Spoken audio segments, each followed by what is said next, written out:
Efésios, carta de Paulo aos Efésios, capítulo 1.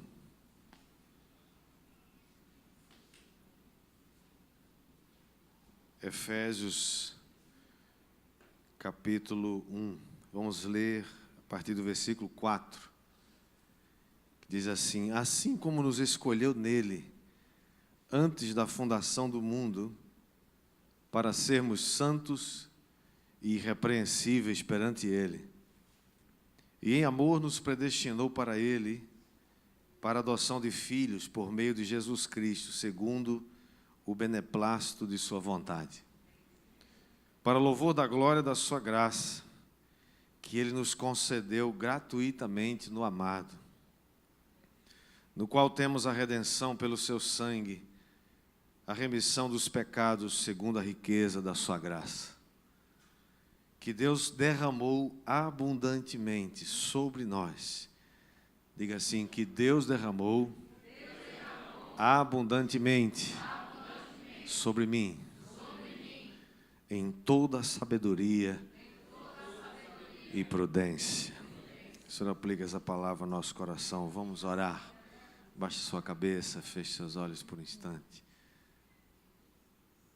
Pai, te damos graças pela tua palavra. Tua palavra é tão preciosa. É a tua bendita, santa, eterna palavra que nos foi dada. Espírito Santo, nós pedimos que o Senhor abra o nosso entendimento.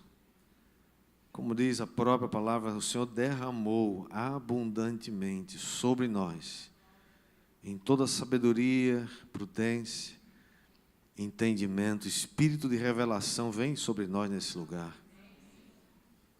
E o Senhor inunda esse lugar com uma presença abençoadora, repreendendo toda ação contrária, toda distração, dispersão, todo roubo da palavra, da semente seja manietado agora.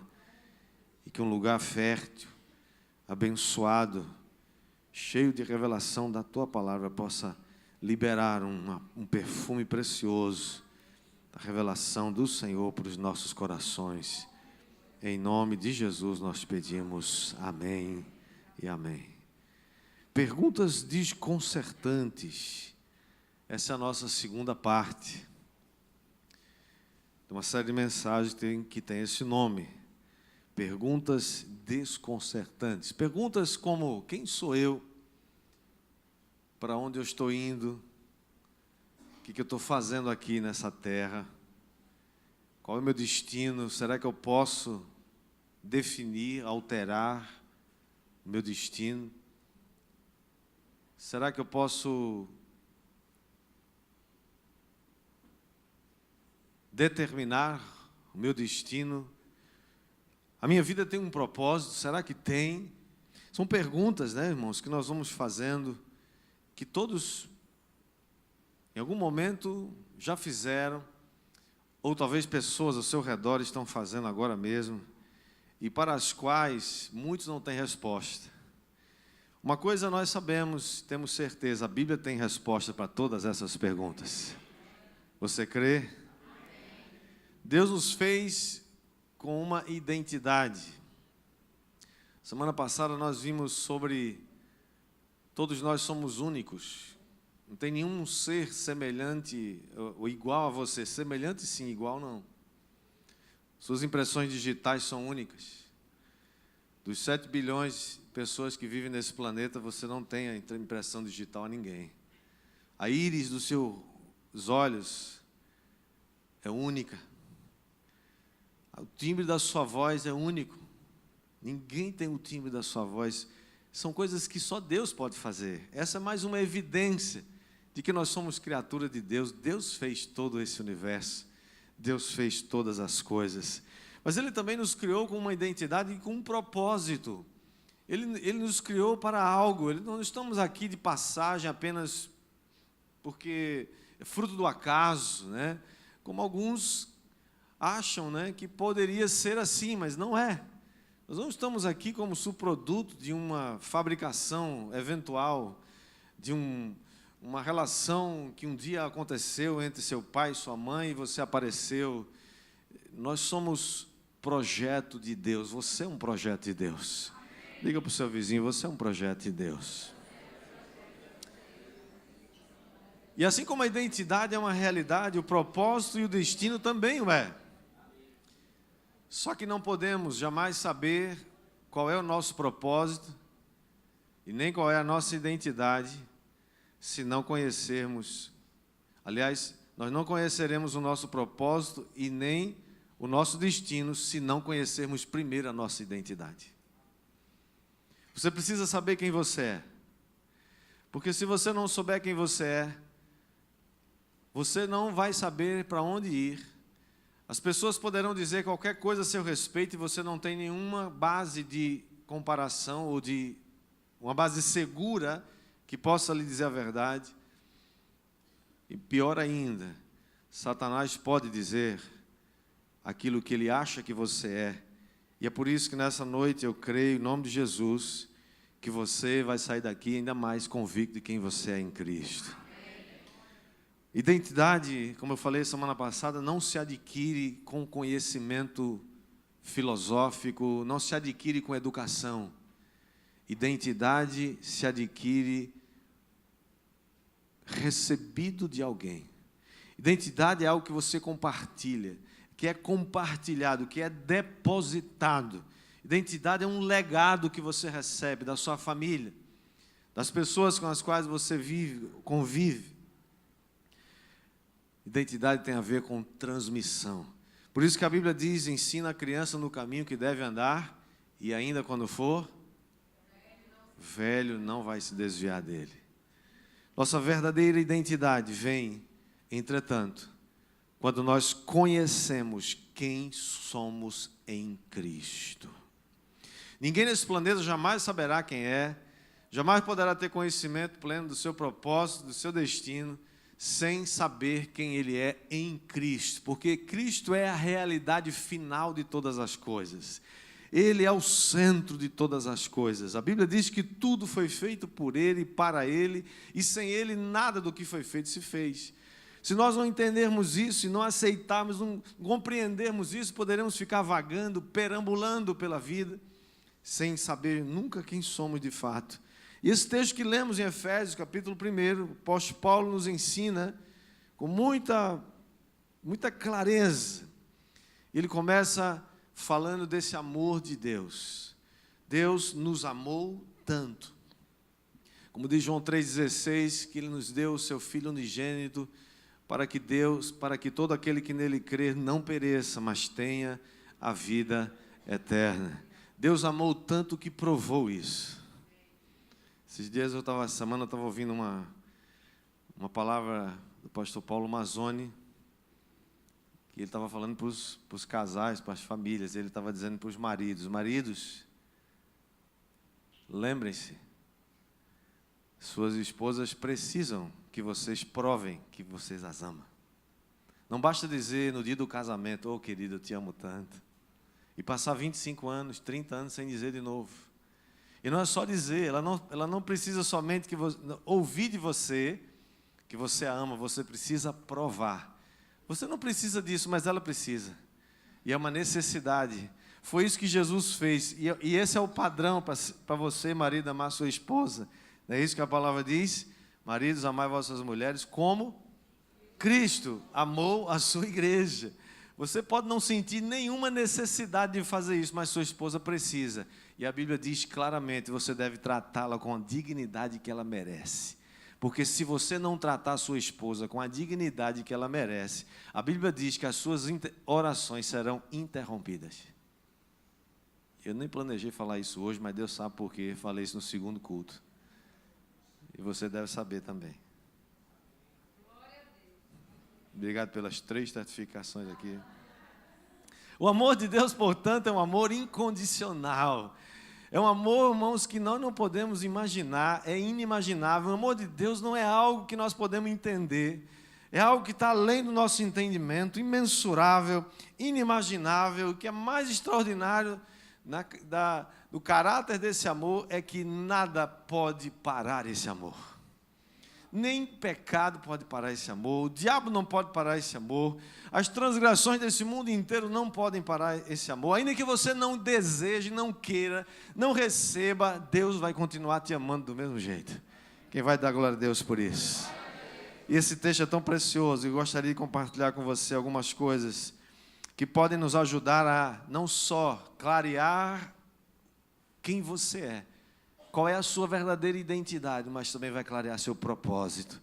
Por que é que você está aqui nessa terra? A primeira coisa que nós vemos no versículo 4 que lemos, que ele diz que nós fomos escolhidos antes da criação do mundo para pertencer somente a Deus. Diga comigo, eu fui escolhido antes da criação do mundo para pertencer somente a Deus. Esse versículo 4, ainda na nova tradução da linguagem de hoje, diz assim: antes da criação do mundo, Deus já nos havia escolhido para sermos dele, por meio da nossa união com Cristo, a fim de pertencermos somente a Deus e nos apresentarmos diante dele sem culpa.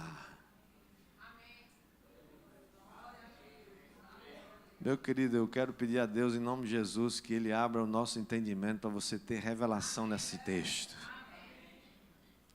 A palavra diz que as coisas espirituais só se discernem espiritualmente, não se discernem com o intelecto.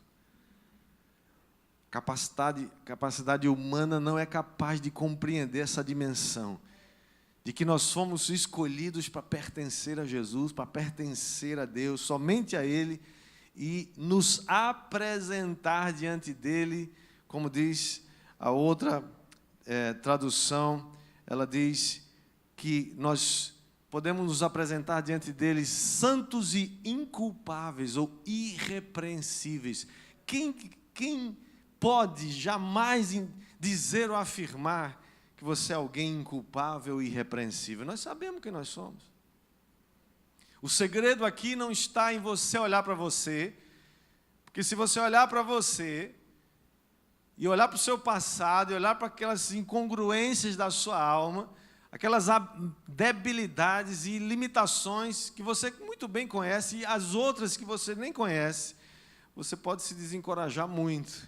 Mas o segredo está aqui nessa palavra, quando o texto nos diz que Ele nos escolheu nele.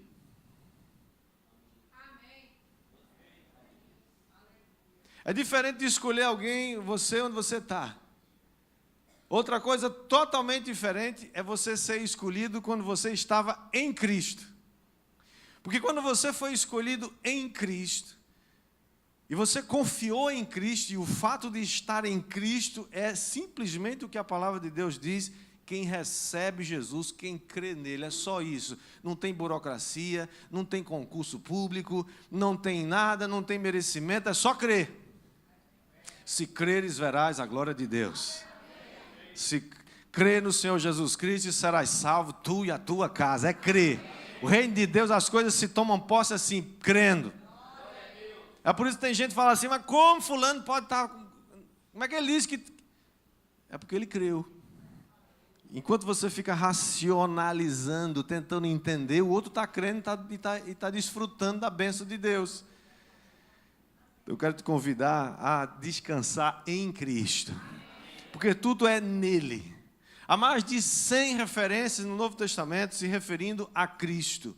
Expressões como em Cristo, por Cristo, para Cristo, através de Cristo. E tudo isso que o apóstolo Paulo está falando aqui, ele fala várias vezes, é em Cristo. E ele, quando nos escolheu, ele nos escolheu em Cristo, porque Cristo tem crédito com Deus. Eu não tenho, você não tem, mas Cristo tem. E o crédito que a gente usufrui é o crédito de Cristo. Por isso que você deve correr para Cristo. Ele é o cara. Não é aquele cantor famoso que disse que não sei quem é, né? É ele, é Jesus, ele é o cara. Portanto, você foi escolhido antes da fundação do mundo para pertencer somente a Deus. Você pertence a Jesus. Quando você crê no nome dele, quando você recebe, você se torna propriedade de Jesus Cristo. Segunda coisa, você foi destinado para adoção na família de Deus.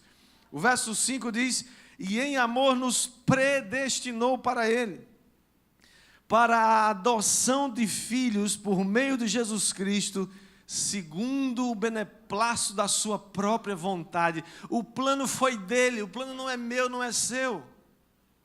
O plano não é de ninguém, é dele, o plano é de Deus. Ele planejou nos adotar, ele nos preparou antes da fundação do mundo. Você nem existia ainda e ele já tinha pré-determinado, ele já tinha ajustado, dizendo: olha, eu vou adotar você na minha família. E tem uma questão, irmãos, sobre a adoção, que é muito interessante que você se lembre. Na antiguidade, no tempo que Paulo escreveu isso aqui, o Império Romano era que dominava todo mundo civilizado, praticamente conhecido. Existia uma norma, uma regra, uma lei que dizia o seguinte, que o adotado, o filho que fosse adotado, filho ou filha, ele passava a existir naquela família, com o nome da família, com todos os direitos referentes a um filho, toda a herança daquela família, e todo o seu passado era apagado. Todo o passado era apagado. É essa condição que Paulo aqui traz para esse texto, e diz para os Efésios, diz para nós nessa noite: quando você foi adotado na família de Deus, todo o seu passado foi apagado. Irmãos, isso é tão fantástico, isso é tão poderoso. Porque você sabe quem você era, sabe ou não sabe? Você sabe a joinha que você era. Talvez até você se lembre muito bem hoje como é que é, né? E Jesus está dizendo: quando você creu, quando você foi adotado, todo o seu passado foi removido, foi apagado. Quando você foi adotado na família de Deus, você se tornou herdeiro de Deus e co-herdeiro com Cristo. Todos nós éramos órfãos, mas fomos adotados pelo Pai Celestial. Temos nos tornado herdeiros, como diz Romanos, capítulo 8, versículo 17. Ora, se somos filhos, somos também herdeiros. Se com ele sofremos, aliás, somos herdeiros de Deus e co-herdeiros com Cristo. Se com ele sofremos, também com ele seremos glorificados. É uma promessa. Somos herdeiros da sua graça. Somos herdeiros do seu perdão. Somos herdeiros do seu amor e da sua justiça. Quem recebe da glória a Deus. Terceira coisa que nós vemos no versículo 7, que diz assim: no qual temos a redenção pelo seu sangue, a remissão dos pecados, segundo a riqueza da sua graça, que Deus derramou abundantemente sobre nós, em toda sabedoria e prudência. A terceira coisa que você recebe nesse texto aqui, que aponta não só para a sua identidade, mas para o seu propósito, é que você foi redimido e perdoado. Todos os seus pecados foram perdoados. Eu fosse você, eu tinha me alegrado mais com isso. Que pecado é coisa ruim, pecado é coisa feia, pecado leva para o inferno, pecado maltrata, pecado destrói. Jesus veio para resolver essa encrenca chamada pecado. Você não é mais escravo do pecado. Você foi redimido. O próprio apóstolo Paulo, escrevendo aos Colossenses, capítulo 2, versículo 14, ele diz que o escrito de dívida que era contra nós, Cristo na cruz rasgou esse documento. E era um documento legal, você não podia pagar, a montanha da dívida era muito grande. Era impagável, mas Jesus tomou e rasgou, liquidou a dívida, ela foi totalmente paga. É por isso, irmãos, que hoje, todos os dias, nós podemos, amanhã é segunda-feira, se Jesus não voltar essa noite, nós vamos nos levantar amanhã. E você vai dizer como salmista: esse é o dia que o Senhor fez. Regozijemo-nos e alegremo-nos nele. Chega de choramingar, chega de reclamar. Ah, vai estar chovendo, meu Deus, está chovendo. Está fazendo sol, meu Deus, está fazendo sol. Está quente demais, quem aguenta esse calor? Aí chove e você reclama porque está chovendo. Aí molha o sapato e molha não sei o quê. E tem um... Dê glória a Deus, esse é o dia que o Senhor fez. Eu vou me alegrar nele, eu vou prosperar hoje. Deus tem coisa boa para mim hoje. Deus tem maravilha para a minha vida hoje. Deus vai abençoar meu negócio hoje. Deus vai abençoar minha família hoje. Começa a profetizar, meu irmão. Sabe por quê? Porque essa é a identidade daquele que tem a mente de Cristo. E para você viver essa nova vida, essa nova identidade de Cristo, você tem que primeiro pensar como Deus pensa. Você tem que pensar como Deus pensa. Quem entendeu isso? E como é que Deus pensa? Deus pensa que vai dar errado? Deus pensa que vai fracassar? Deus pensa que não vai conseguir? Deus pensa que não é amado?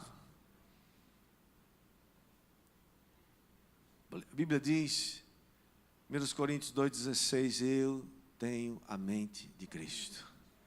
Nós temos a mente de Cristo. Diga para você mesmo, eu tenho a mente de Cristo. É claro que você sabe que você está caminhando para lá. Eu sei, eu não tenho ainda, mas eu vou chegar lá. Você vai chegar lá. Você diz todo dia, Senhor, eu quero caminhar para ter essa mente de Cristo. A mente inteligente. A mente que capta as coisas do modo de Deus. A mente que tem o filtro que Deus tem. A mente que tem os balizamentos que a palavra de Deus nos dá. A mente que tem os faróis, os limites, os alarmes que a palavra de Deus nos dá. Isso é ter a mente de Cristo. Isso é ter a condição de Cristo. E a Bíblia diz claramente, irmãos, o próprio Senhor Jesus disse, olha, vocês vão fazer as obras que eu fiz e maiores do que eu fiz. Porque eu vou para o Pai, e eu vou chegar lá, e eu vou enviar o Consolador, o Espírito Santo, e Ele vai estar para sempre com vocês, e Ele vai ensinar vocês todas as coisas, e vocês vão fazer muito mais do que eu, vocês vão pensar como eu penso, vocês vão agir como eu agi aqui na terra, e vocês serão mais vencedores ainda do que eu fui. Então não tem lugar para você estar com pensamento horroroso, né? Toda vez que chegar essas coisas, você vai jogar fora em nome de Jesus. Não participe de rodas de escarnecedores. Você acha que escarnecedor é só quem zomba do Evangelho? Roda de escarnecedores são aqueles que zombam da verdade e das promessas, que estão falando de coisas, de pessimismo, de coisas negativas. Essa é a segunda coisa, se você quer viver essa nova identidade em Cristo, você precisa abandonar palavras e pensamentos negativos. Você sabia que existe uma pesquisa que diz que uma pessoa comum é capaz de ouvir numa conversa informal em torno de 1.000 a 1.200 palavras. Algumas conseguem ouvir mais, como as mulheres, por exemplo. E consegue até falar mais. Os homens já conseguem ouvir menos. Mas na média, uma conversa que tenha por aí, em torno de 1.000 palavras, eles já disseram o seguinte, que a maioria, não são todas, é claro, a maioria das pessoas vai falar 90% dessas palavras terão um cunho negativo ou pessimista.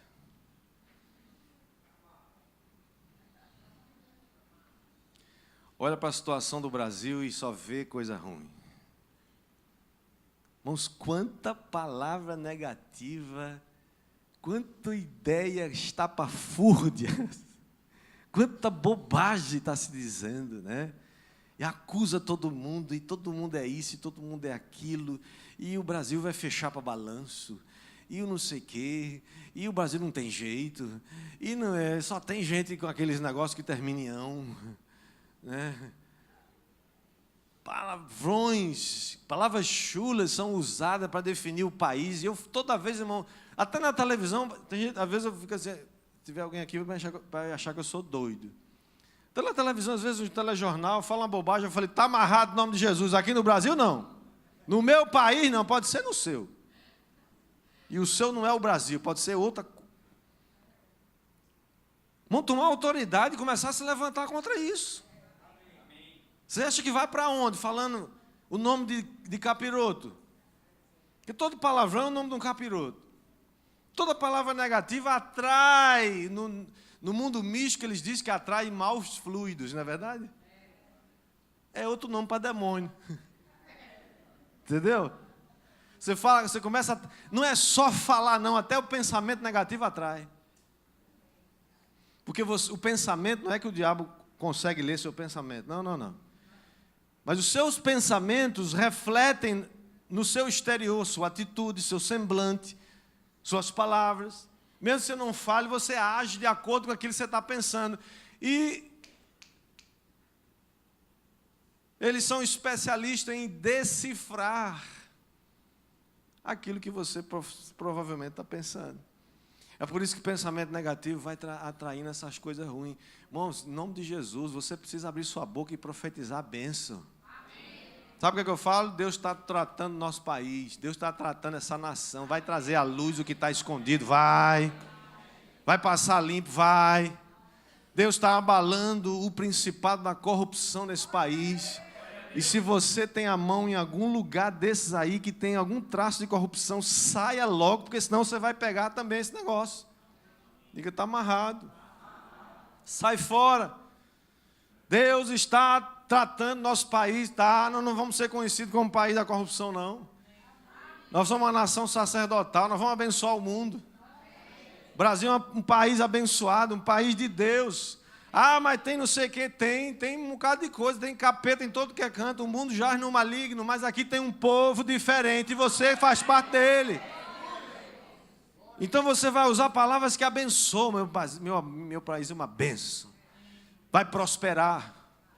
Ah, mas não sei quem, mais nada, o capiroto vai dizer mais, eu estou dizendo, mas Deus, sendo rico em misericórdia, com seu grande amor, com quem nos amou, Ele nos abençoou com toda sorte de bênçãos espirituais nas regiões celestes. E quem comanda a região natural é a região celeste.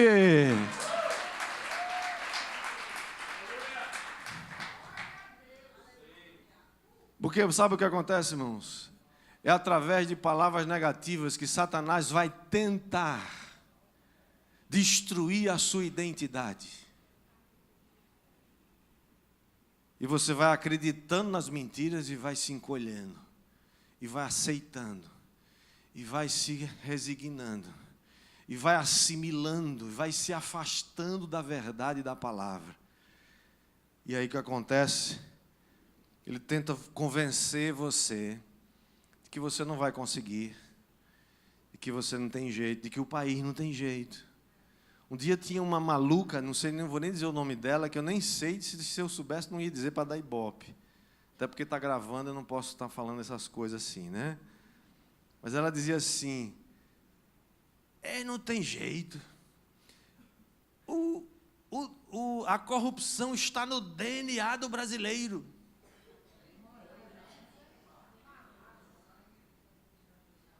Eu disse, Jesus, me dá a palavra agora para eu tapar a boca dessa mulher.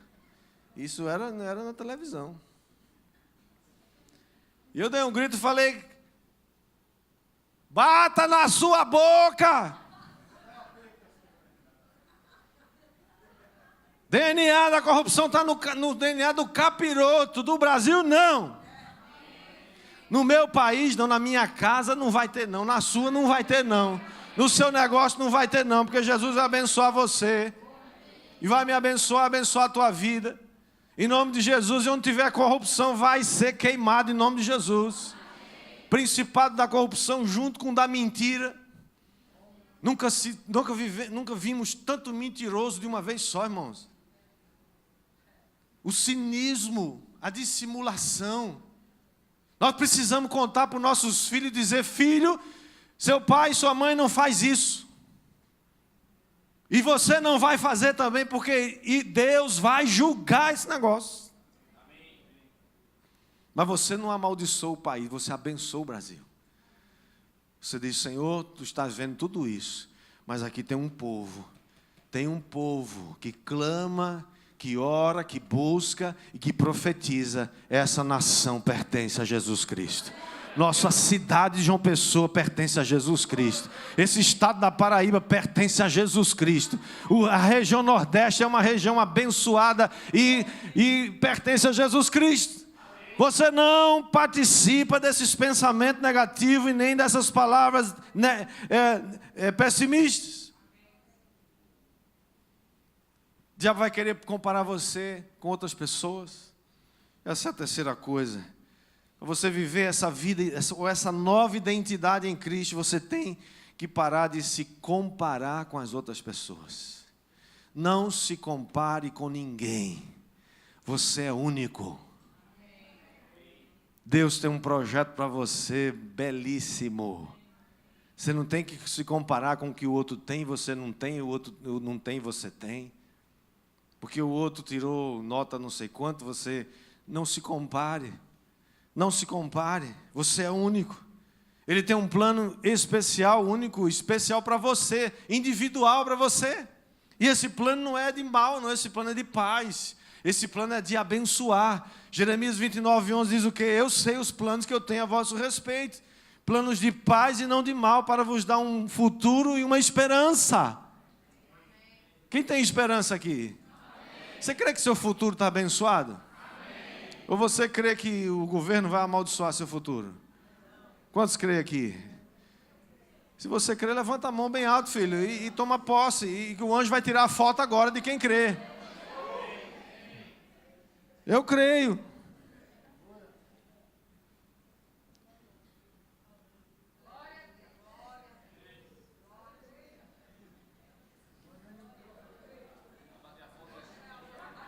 Eu não sei, vai que o anjo atrasou um pouco. Eu estou com a mão levantada aqui. Não se compare com ninguém, é hora de você renovar sua mente. Como é que você renova sua mente? Você medita nos pensamentos de Deus, a mente de Cristo. Mamãe, tem mais gente meditando nas coisas que estão falando na internet, aí nas redes sociais, do que na Bíblia. Redes sociais não vai salvar você, querido. A Bíblia Sagrada tem as palavras de vida eterna. Renove sua mente, dizendo para você mesmo. O salmista, um dos salmos mais belos da palavra, ele diz, como se ele estivesse falando para a sua própria alma. Alma, descansa, sossega, porque você está empolvorosa. Irmãos, quanta gente ansiosa.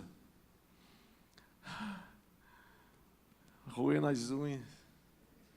Tem gente que já roeu tanta no cotoco aqui. Está escondendo por quê, rapaz?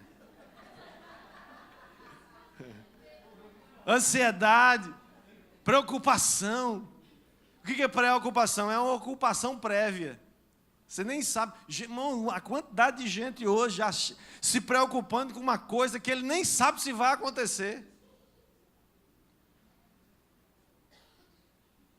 Fazendo previsão.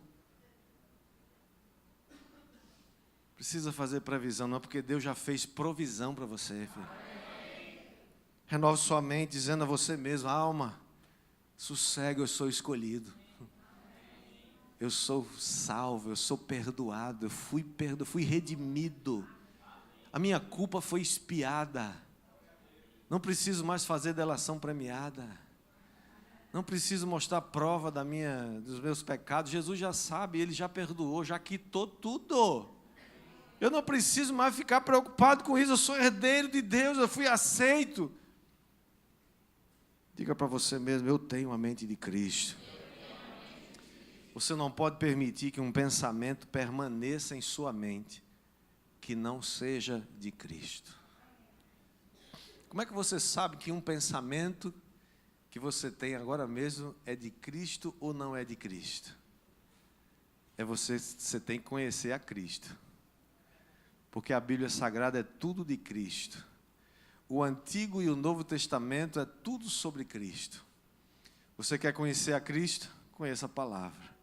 medite na palavra, tome posse da palavra, leia a palavra, repita a palavra, curta, dê muitos likes nessa palavra.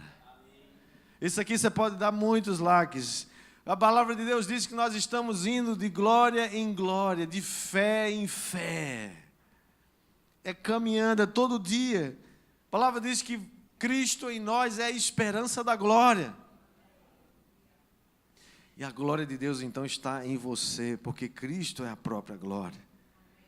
Se Cristo está em você, então você tem toda a segurança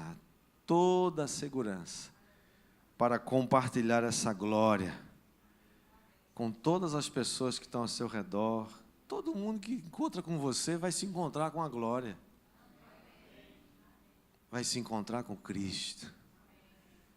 Sabe, da mesma forma que Cristo foi bem sucedido no seu ministério, Jesus não veio aqui na terra para ser bem sucedido em negócios. Não era esse o propósito da vida dele. Jesus não veio aqui nem para casar e ter família. Não é que ter família não era bom, que Jesus... Não, Jesus tinha 3 anos e meio para terminar seu ministério e entregar para os seus discípulos. Deus vai abençoar você no seu propósito. Para o seu propósito, para o seu destino, não vai faltar recurso nenhum. Não vai faltar sabedoria, não vai faltar paz. Pessoas que estão ainda hoje desenvolvendo um propósito que não é seu. E ele faz tanta força para dar certo. E às vezes até dá, ponto de vista financeiro ou econômico, né? Pessoa, mas não tem paz no coração. Sente que está faltando algo. Sente que deixou algo para trás. Sente um vazio. Nessa noite, em nome de Jesus, eu quero profetizar na sua vida que você vai encontrar de fato seu propósito, seu destino. A partir do momento que você sabe quem você é em Cristo. E o Senhor vai comunicar a você essa verdade em nome de Jesus. Vamos ficar todos de pé.